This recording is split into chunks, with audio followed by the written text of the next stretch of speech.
BA प्रथम वर्ष के भौतिक भूगोल के प्रथम अध्याय पृथ्वी की आंतरिक संरचना के लेक्चर नंबर 4 में आपका स्वागत है। अपन बात कर रहे थे पृथ्वी की आंतरिक संरचना के बारे में। आंतरिक संरचना की जानकारी देने वाले स्रोतों में हमने घनत्व और दबाव का अध्ययन किया। आज हम तापक्रम के बारे में चर्चा करते हैं। पृथ्वी की सतह से लेकर पृथ्वी के केंद्र तक तापमान की दशाओं में बहुत बदलाव होता है। अलग अलग तापमान की दशाएं पाई जाती है। पृथ्वी की सतह पर भी तापमान की दशाएं भिन्न होती है, तो पृथ्वी के केंद्र में भी तापमान की दशाएं बहुत ही भिन्न पाई जाती है। पृथ्वी की सतह पर जो भाग सूर्य की किरणों के ठीक सामने 90 डिग्री पर होता है वो अधिक ऊष्मा को ग्रहण करेगा, फलस्वरूप अधिक तापमान प्रदर्शित करेगा। इसलिए जो भाग सूर्य की किरणों के ठीक सामने होते हैं वो अधिक तप्त होते हैं।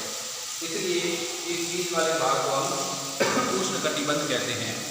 इससे जैसे जैसे हम पृथ्वी के ध्रुवों की तरफ जाएंगे उत्तर और दक्षिण में, वैसे वैसे सूर्य की किरणों का विस्थापन बढ़ता जाएगा और फलस्वरूप जितनी ऊष्मा धरातल पर आनी चाहिए उतनी ऊष्मा नहीं आती है। वो भाग ऊष्मा को कम ग्रहण करते हैं, क्योंकि सूर्य की किरणों का विस्थापन अधिक होगा, ऊष्मा को कम ग्रहण करते हैं, इसलिए कम गर्म होते हैं। इसलिए ध्रुवों पर बर्फ का आवरण रहता है। ये तो धरातल के बाहरी भाग है। जब हम तापमान को बढ़ेंगे तब और भी डिटेल से इसका अध्ययन करेंगे। लेकिन जिस प्रकार से धरातल की बाहरी सतह पर, पृथ्वी की बाहरी सतह पर तापमान की दशाओं में परिवर्तन होता है, उसी प्रकार पृथ्वी की आंतरिक संरचना में भी चट्टानों की प्रकृति और विभिन्न प्रकार के खनिजों, तत्वों, उनकी आपसी क्रियाएं और उनके अंतर संबंध के कारण तापमान की संरचना में बदलाव महसूस किया जाता है। उसी का हम अध्ययन यहाँ पर करते हैं आज। पृथ्वी की सतह पर जो पृथ्वी का मानक औसत तापमान है, जो कई बार कम्युनिकेशन में पूछा गया है, वो है 15.1 डिग्री सेल्सियस। 15.1 डिग्री सेल्सियस ये औसत टेम्परेचर है।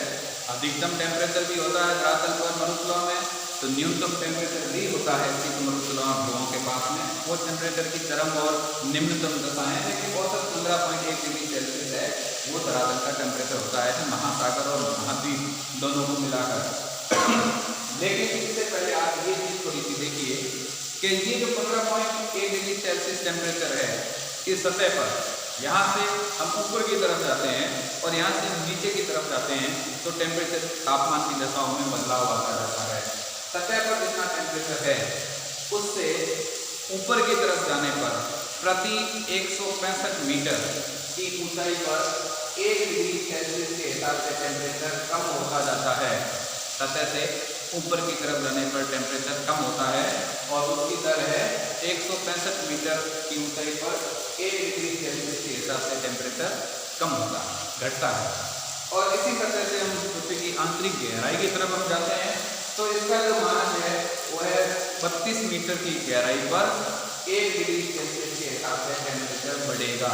आंतरिक भाग की तरफ जाने पर तो टेम्परेचर बढ़ेगा और ऊपर की तरफ जाने पर टेम्परेचर घटेगा। इसका प्रमाण हम देख सकते हैं कि जैसे अफ्रीका में किलिमंजारो चोटी है, यहाँ पर हमने अपनी बात की जहाँ पर पूरी सूर्य की किरणें पड़ती है, वहाँ पर धरातल का तापमान अधिक होगा। लेकिन इसी जोन में, इसी मंडल में, उष्णकटिबंध में जो किलिमंजारो चोटी है, इस किलिमंजारो चोटी के ऊपरी भाग पर बर्फ कैप, आइस टोपी पाई जाती है, आइस कैप है वो मिलती है। यानी ऊंचाई की तरफ जाने पर टेम्परेचर घटता है। 165 मीटर की ऊंचाई के हिसाब से ऊपर की तरफ हम गणना करते जाएंगे। जो भाग उतना ऊंचा होगा, जैसे हिमालय है तो उसके ऊपरी भाग पर बर्फ का आवरण है, लेकिन हिमालय से नीचे की तरफ हम मैदान से उठते हुए नीचे मुख्य भाग की तरफ आएंगे, वैसे वैसे बर्फ है वो लुप्त होती जाती है क्योंकि टेम्परेचर बढ़ता जाता है। उसी तरह से इस सतह से हम गहराई की तरफ जाते हैं तो टेम्परेचर बढ़ता है।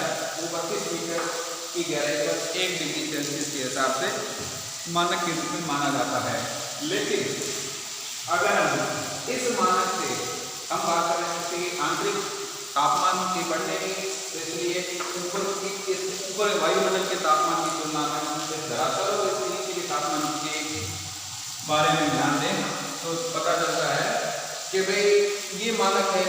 इस मानक से अगर हम गणना करें जो पृथ्वी का औसत तापमान जाएं और इस मानक को अप्लाई करें तो 50 किलोमीटर की गहराई पर टेम्परेचर है वो 1200 से 1800 डिग्री सेल्सियस होना चाहिए। और इसी मानक से अगर हम गणना करें और कोर तक जाएं यानी 6371 किलोमीटर की गहराई पर जाएं तो टेम्परेचर को कितना होना चाहिए? अगर एक कैलकुलेशन से करें तो 2 लाख डिग्री सेल्सियस टेम्परेचर को होना चाहिए। लेकिन वास्तव में ऐसा नहीं होता है, ऐसा नहीं होता है, क्योंकि जो सूर्य है सबसे हमारे इस सौर परिवार का सबसे तप्त जिसमें ऊष्मा जिसमें एनर्जी है वो सूर्य ही पिंड है। और सूर्य की भी बाहरी जो कोर है, बाहरी सतह है सूर्य की, जिसको अपन कोरोना कहते हैं, उस कोरोना का टेम्परेचर भी 6000 डिग्री सेल्सियस है। और जब सूर्य के केंद्र की बात करते हैं तो उसमें 1,50,00,000 डिग्री सेल्सियस टेम्परेचर अनुमानित आंका गया है। तो सूर्य का जो बाहरी भाग जो ऊर्जा की लपटों वाला है, ज्वाला वाला सौर ज्वाला वाला भाग है, उसका टेम्परेचर भी अगर 6000 डिग्री सेल्सियस है तो पृथ्वी के केंद्र में 2 लाख डिग्री सेल्सियस होने की कल्पना हम सही नहीं कर सकते हैं। फिर international union of geodesy and geophysics IUCG, international union of geodesy और जियोफिजिक्स, इन्होंने नवीनतम जो अभिनव मत पृथ्वी का दिया है आंतरिक संरचना का, उसका उन्होंने तापमान के संदर्भ में जो विवरण दिया वो ये है कि जो सरफेस है जिसका औसत जो टेम्परेचर है, इससे अगर हम 100 किलोमीटर की गहराई पर जाएंगे, सतह से 100 किलोमीटर की गहराई पर जाते हैं तो टेम्परेचर है उसके घटने की दर 12 डिग्री सेल्सियस प्रति किलोमीटर है। यहाँ पर ये मानक अप्लाई नहीं होता है, ये नवीनतम वर्गीकरण। जब 100 किलोमीटर की गहराई पर जाएंगे तो 12 डिग्री सेल्सियस पर किलोमीटर के हिसाब से टेम्परेचर घटेगा। 100 के बाद अगला 100 से लेकर अगर 300 किलोमीटर यानी 0 से 300 किलोमीटर की गहराई पर अगर हम धरती के अंदर जाते हैं, धरती के अंदर अध्ययन करें, तो इसके बाद 100 से लेकर 300 किलोमीटर तक की जो दूरी है 200 किलोमीटर की, इसमें टेम्परेचर की घटने की दर है वो 2 डिग्री सेल्सियस प्रति किलोमीटर है। यानी 2 डिग्री सेल्सियस प्रति किलोमीटर के हिसाब से टेम्परेचर डिक्रीज होता जाएगा, कम होता जाएगा। और इस 300 किलोमीटर से लेकर और पृथ्वी के जो केंद्र है 6371 डिग्री का जो कोर है, केंद्र है, इस केंद्र तक अगर हम जाएं तो टेम्परेचर है वो इस 300 के बाद में 1 डिग्री सेल्सियस प्रति किलोमीटर के हिसाब से घटता जाएगा। और लास्ट में इस कैलकुलेशन को अगर फॉलो किया जाए और वर्तमान में अगर पूछा जाए कि पृथ्वी के केंद्र का औसत टेम्परेचर कितना है, तो पृथ्वी के केंद्र का टेम्परेचर है वो 4200 से 4300 डिग्री सेल्सियस माना जाता है। ये नवीनतम मानक, लेकिन ये मानक है ये धरातल की ऊपरी सतह पर कुछ गहराई तक और कुछ ऊंचाई तक ही लागू होता है। ये मानक भी कंपटीशन में पूछा जाता है, इसको भी आप ध्यान में रखें कि ऊंचाई की तरफ जाने पर 165 मीटर की ऊंचाई पर 1 डिग्री सेल्सियस के हिसाब से टेम्परेचर कम होता है। पूछा ये जाता है कि टेम्परेचर घटता है या बढ़ता है, तो ये ध्यान रखना, ऊंचाई की तरफ जाने पर टेम्परेचर घटता है, गहराई की तरफ जाने पर टेम्परेचर बढ़ता है। मानक 32 मीटर की गहराई, मानक 165 मीटर की ऊंचाई। तो अगर इसके हिसाब से हम बड़े पैमाने पर गणना करें तो ये बात सही नहीं है कि 2 लाख डिग्री सेल्सियस टेम्परेचर पृथ्वी के केंद्र का होगा। तब जाकर ये नया वर्गीकरण विशेष अध्ययन है वो सामने आया कि टेम्परेचर की घटने की दर है 100 किलोमीटर तक तो 12 डिग्री सेल्सियस, 100 से आगे 300 किलोमीटर तक 2 डिग्री सेल्सियस प्रति किलोमीटर सॉरी, और 300 के बाद में पृथ्वी की कोर 6371 किलोमीटर की गहराई तक जाते हैं तो टेम्परेचर है वो 1 डिग्री सेल्सियस प्रति किलोमीटर के हिसाब से डिक्रीज होता है। और अंत में औसत टेम्परेचर है वो 4200 से 4300 डिग्री सेल्सियस माना जाता है। ये तो है टेम्परेचर की औसत स्थिति। अब बुल्लन और बुल्लार्ड उन्होंने ये जो डायग्राम दिया है, इस डायग्राम से हम टेम्परेचर को परत दर परत समझते हैं। मैंने आपको बताया था पृथ्वी के केंद्र में 2900 किलोमीटर की गहराई, 2900 किलोमीटर की गहराई पर एक महान विभाजक है जो पृथ्वी की परतों का एक संक्रमण क्षेत्र है और यहाँ पर जो घनत्व चेंज होता है, दबाव में भी परिवर्तन आता है थोड़ा बहुत, और तापक्रम में भी बदलाव आता है, और सबसे ज़्यादा तो इस भूकंपीय तरंगों में बदलाव आता है। इस 2900 के बाद में केंद्र का जो 5150 किलोमीटर की गहराई पर जो असमुद्रता है, जिसको लेहमान डिसकंटिन्यूटी कहते हैं, तो इस लेहमान डिसकंटिन्यूटी पर दूसरी विभाजक रेखा यानी दूसरा विभाजन आता है, जो इन घनत्व, दबाव और तापमान की स्थिति को बदलता है। ये बात यहाँ पर इस डायग्राम से निकल कर आती है वापस कि भाई इस तरफ जो टेम्परेचर है वो डिग्री सेल्सियस में है, 0 से लेकर और 5000 डिग्री सेल्सियस। मैंने अभी आपको बताया औसत टेम्परेचर 4200 से अधिकतम पृथ्वी का जो टेम्परेचर है कोर का वो 4200 से 4300 डिग्री सेल्सियस है। इसलिए इस डायग्राम में भी अधिकतम टेम्परेचर है वो 5000 डिग्री सेल्सियस माना गया। तो ये जो टेम्परेचर है, इस तरफ की डेप्थ है, गहराई है, 0 से लेकर केंद्र 6371 किलोमीटर तक। इसमें दो चीजें प्रदर्शित हो रही है। एक तो लाइन है, ये है तापमान की, ये लाइन है, ये कर्व है, वो तापमान का कर्व है, और दूसरा ये खंडित रेखा में ये जो कर्व है दूसरा, ये कर्व है, ये गलनांक का, मेल्टिंग पॉइंट का, ये गलनांक का कर्व। फिर आपको बता दूं, जिस तापमान के बिंदु पर पदार्थ अपना रूप बदल दे, अपने स्वरूप को खो दे, गलना प्रारंभ हो जाए, वो पॉइंट तापमान का गलनांक बिंदु कहलाता है। तो यहाँ पर चट्टानों के तापमान और उनके गलनांक बिंदु की विशेषता दी हुई है। आप इस डायग्राम को थोड़ा ढंग से समझें। 0 यानी सतह से हम आंतरिक गहराई की तरफ जाएं, 0 से लेकर हम 1000 किलोमीटर की गहराई पर जाते हैं, तो हम देखते हैं कि यहाँ पर लगभग तापमान और गलनांक पास में है, लेकिन गलनांक है वो थोड़ा सा यहाँ पर 0 से लेकर 1000 किलोमीटर से पहले थोड़ा सा नीचा है और तापमान अधिक है। जब तापमान अधिक होगा और गलनांक कम होगा, इसका मतलब चट्टानें पिघलित अवस्था में होगी, लेकिन पूर्ण पिघली हुई नहीं, दोनों पास पास में है, जहाँ से ज्वालामुखी का उत्पेदन होता है। ज्वालामुखी का उत्पेदन बहुत ही अधिक गहराई से नहीं होता है, मूल रूप से 30 से लेकर 100-200 किलोमीटर, अधिकतम 700 किलोमीटर की गहराई से इसका उत्पेदन माना गया है। लेकिन यहीं पर जो मैग्मा चैम्बर वगैरह जो बनते हैं, चट्टानें वो पिघलित होती है, संचित रहती है, और गैसों के माध्यम से, जल वाष्प के माध्यम से लावे के रूप में बाहर आ जाती है। तो यहाँ पर चट्टानों का अलग अलग प्रकृति बस चट्टानें जो कम गलनांक वाली होती है वो इस अधिक तापमान के कारण पिघल जाती है और मैग्मा चैम्बर का निर्माण करती है। इसके बाद में इस 1000 किलोमीटर से लेकर और इस महान विभाजक 2900 किलोमीटर की गहराई यानी गुटेनबर्ग विसट असमुद्रता तक चट्टानों की संरचना, गहराई और तापमान में बहुत ज़्यादा परिवर्तन होता है। तापमान लगातार बढ़ रहा है।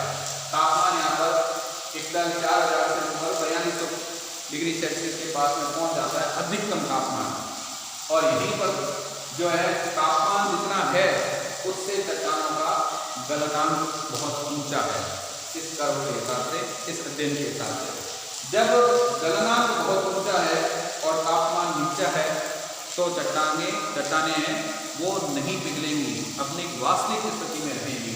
इसलिए 1000 से लेकर 2900 किलोमीटर की गहराई तक तापमान ऊंचा होते हुए भी इन चट्टानों के गलनांक के लिए तापमान जितना होना चाहिए उतना तापमान नहीं है, यानी तापमान नीचा और गलनांक बहुत ऊंचा है। इसका मतलब चट्टानें वास्तविक स्थिति में होंगी, यानी कठोर रहेंगी, वास्तविक स्थिति में होंगी, पिघलेंगी नहीं, कठोर रहेंगी। तो यहाँ तक दो बातें निकल के आई कि 0 से लेकर 1000 किलोमीटर की गहराई तक चट्टानें पिघलित और अर्ध पिघलित अवस्था में है, जहाँ से मैग्मा चैम्बर वगैरह बनते हैं।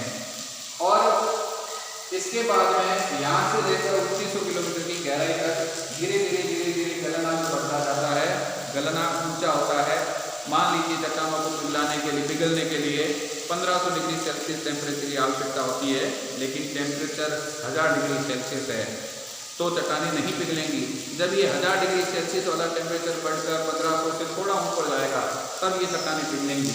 ये बात वही है, वही स्थिति बन रही है कि तापमान तो है कम, गलनांक है ऊंचा। अगर तापमान ऊंचा होता है तो चट्टानें पिघलेंगी, लेकिन तापमान की अधिकतम वृद्धि कितनी है। इसके बाद में टेम्परेचर डाउन रहता है। तो ये भाग है ये कठोर रहेगा क्योंकि इसका गलनांक ऊंचा है, और इसी रेखा पर बहुत ही अधिक परिवर्तन आ जाता है। इस गलनांक संबंधित गलनांक है, इसके बाद में इस गहराई पर अचानक ऊंचाई से नीचाई यानी ऊपर से नीचे गिर जाता है, यानी गलनांक तुरंत कम हो जाता है इस गहराई पर। इस संक्रमण मंडल पर ऐसी कुछ विशेष संरचना, चट्टानों का संगठन और तापमान की दशाएं बनती है जिससे गलनांक अचानक कम हो जाता है और तापमान इस गलनांक की तुलना में काफी ऊंचा है। यहाँ पर तापमान है वो इस गलनांक की तुलना में ऊंचा है। जब गलनांक नीचे होगा, तापमान अधिक है, तो जाहिर है चट्टानें पिघली हुई अवस्था में होंगी, पिघली हुई अवस्था में होंगी। तो 1000 से लेकर 2900 किलोमीटर की गहराई तक तो चट्टानें कठोर है, कारण गलनांक ऊंचा और वास्तविक तापमान नीचा है। 2900 किलोमीटर से 5100 किलोमीटर की गहराई तक जो है टेम्परेचर गहराई तक टेम्परेचर की तुलना में गलनांक नीचा है, गलनांक बहुत नीचा है। जब गलनांक नीचा है तो यहाँ पर चट्टानें पिघली हुई अवस्था में मानी जाएगी, और इस 5100 किलोमीटर 5150 किलोमीटर से लेकर केंद्र तक 6371 किलोमीटर केंद्र है, वहाँ तक जाएंगे तो फिर गलनांक ऊंचा हो जाता है और तापमान नीचा रहता है। जब गलनांक ऊंचा होता है तो यही कंडीशन वापस यहाँ पर भी लागू हो जाती है कि चट्टानें कठोर अवस्था में होंगी, क्योंकि इन चट्टानों को पिघलने के लिए जितना टेम्परेचर चाहिए उतना टेम्परेचर नहीं है। तापमान कम है, गलनांक ऊंचा, तो चट्टानें कठोर होंगी। तो इस अध्ययन से, इस नवीनतम अध्ययन से दो बातें स्पष्ट रूप से निकल कर आई कि इस 1000 किलोमीटर की गहराई से लेकर 2900 किलोमीटर की गहराई तक धीरे धीरे धीरे धीरे चट्टानों की कठोरता बढ़ती जाती है, और 2900 किलोमीटर की गहराई के पास सतह की तरफ चट्टानें अत्यधिक कठोर होंगी, और 2900 किलोमीटर से केंद्र की तरफ जाने पर अचानक चट्टानों की संरचना, संगठन और तापमान में और गलनांक में परिवर्तन आता है कि गलनांक बहुत नीचे हो जाता है, और यहाँ से लेकर 5150 किलोमीटर की गहराई तक है वो गलनांक बहुत नीचे रहता है, यानी चट्टानें पिघली हुई अवस्था में होंगी। और 5150 से लेकर केंद्र तक है वो गलनांक ऊंचा और तापमान कम है, इसका मतलब चट्टानें कठोर अवस्था में होंगी। तो क्रमशः ये 4 पहलू हैं, ये लगभग समान है, तापमान और गलनांक। तो ये पिघलित और अर्ध पिघलित अवस्था में। दूसरी, ये कठोर लेयर आ गई। तीसरी, ये पिघली लेयर आ गई, और चौथी, ये कठोर लेयर आ गई। तो लगभग समान, कठोर, पिघली, कठोर, ये 4 लेयर है इस तापमान के अध्ययन के आधार पर है स्पष्ट रूप से समझी जा सकती है आंतरिक गहराई में। और इनमें भी 2 बातें विशेष रूप से, एक तो ये 1000 किलोमीटर से नीचे वाला भाग, एक दूसरा यहाँ से लेकर 2900 किलोमीटर की गहराई तक वाला भाग, और एक है इस ओर से आगे वाला भाग। तो यहाँ पर जो परिवर्तन है वो बहुत ही ज़्यादा है। तो इन परिवर्तनों का पृथ्वी की आंतरिक संरचना के बारे में अनुमान लगाने में काफ़ी सहयोग मिलता है। इसके आधार पर अपन अनुमान लगा सकते हैं कि चट्टानें किस प्रकृति की होंगी। ये जो डायग्राम है इसको आप नोट करने की कोशिश करें। मैं फिर आपको कह रहा हूँ, जितने डायग्राम आप अपने आंसर में बनाएंगे, नोट करके रखेंगे, एग्जाम में बनाएंगे, उतने ही आपके नंबर बढ़िया आएंगे। आप बात कहने की कोशिश तो कम करना, उसको डायग्राम के जरिए समझाने की कोशिश ज़्यादा करोगे तो आपको बहुत अच्छे नंबर आएंगे, और आपका नंबर से ही मतलब है। दूसरी बात, जेके की बात कर लेते हैं। सबसे पहले तापमान के बारे में, पृथ्वी के तापमान के बारे में जो मत व्यक्त किया था वो 1897 में केल्विन ने किया था, केल्विन ने। दूसरी बात, पृथ्वी की उत्पत्ति के समय जो टेम्परेचर था वो 6000 डिग्री सेल्सियस माना जाता है। पृथ्वी की उत्पत्ति के समय पृथ्वी बहुत ही तप्त आग का गोला थी, और इस आग के गोले में बहुत ही लंबे समय अंतराल के बाद धीरे धीरे धीरे धीरे धीरे कठोरता आती गई। कठोरता का मतलब बाहर है जो वायुमंडल और जलमंडल का निर्माण हुआ, परतें ठंडी होती गई, चट्टानें कठोर होती गई, और धीरे धीरे धीरे धीरे बाहर का टेम्परेचर कम होता गया, अभी भी कम होने की स्थिति में है। आंतरिक भाग अभी भी 4200 से 4300 डिग्री सेल्सियस का तापमान प्रदर्शित करता है, जबकि बाहरी भाग है वो 15.1 डिग्री सेल्सियस औसत के रूप में। और बहुत सारे ऐसे क्षेत्र हैं जैसे स्कैंडिनेविया का क्षेत्र है, परफोनियास का क्षेत्र है, उत्तरी और दक्षिण ध्रुव के आसपास का क्षेत्र है, जहाँ पर टेम्परेचर है वो -60 से -130 डिग्री सेल्सियस भी चला जाता है। तो बहुत सारे स्थान हैं जहाँ पर टेम्परेचर में न्यूनतम स्थिति देखने को मिलती है। और बहुत सारे ऐसे जैसे है कलोल है, ठीक है, वहाँ पर टेम्परेचर 67 डिग्री चला जाता है, 70 डिग्री सेल्सियस भी रिकॉर्ड किया गया है। तो मरुस्थलों में टेम्परेचर अधिक होता है और शीत क्षेत्रों में टेम्परेचर न्यूनतम होता है। वो तो चरम स्थितियाँ होती है, लेकिन एवरेज टेम्परेचर तो ये है। इस एवरेज टेम्परेचर से हम आंतरिक भाग की तरफ जाते हैं तो लास्ट में पृथ्वी का केंद्र है, वहाँ पर टेम्परेचर वर्तमान में 4200 से 4300 डिग्री सेल्सियस माना जाता है। अब ये जो यही सतह से बढ़ता हुआ टेम्परेचर है, ये अलग अलग परतों का निर्माण करता है पृथ्वी की आंतरिक संरचना में। अलग अलग तापमान और गलनांकी कठोर और मुलायम परतों का निर्माण करता है। और यही बात वापस निकल कर आती है जब हमने पहले लेक्चर में बात की थी कि जब पृथ्वी घूमती है, बाहरी खोल घूमता है, तो आंतरिक भाग उसी गति से उसके साथ नहीं घूम पाता है। उसका कारण ये है, उसका कारण ये बना है क्योंकि यहाँ पर इसके हिसाब से आंतरिक भाग कठोर है, आंतरिक भाग है ये भाग है ये कठोर है, ये कठोर माना गया है। और ये जो है इसमें गलनांक नीचा है, बहुत नीचा गलनांक है, टेम्परेचर ज़्यादा है, यहाँ पर चट्टानें तो पिघली हुई अवस्था में होंगी। तो आंतरिक भाग कठोर, उसके बाद में एक लिपिड क्षेत्र आ जाता है, दुर्बल मंडल आ जाता है, फिर बाहरी भाग कठोर आता है। तो बाहरी भाग जिस गति से घूमता है, आंतरिक भाग उसी गति से नहीं घूमता, फलस्वरूप चुंबकत्व में परिवर्तन आता है, ध्रुवों में परिवर्तन आता है, जो पृथ्वी की आंतरिक संरचना के बारे में काफ़ी हद तक हमें जानकारी प्रदान करता है। आगे के कल के लेक्चर में अपन ज्वालामुखी और भूकंप है इनके बारे में पढ़ेंगे, इनसे हम किस प्रकार से पृथ्वी की आंतरिक संरचना के बारे में जानकारी प्राप्त कर सकते हैं। धन्यवाद।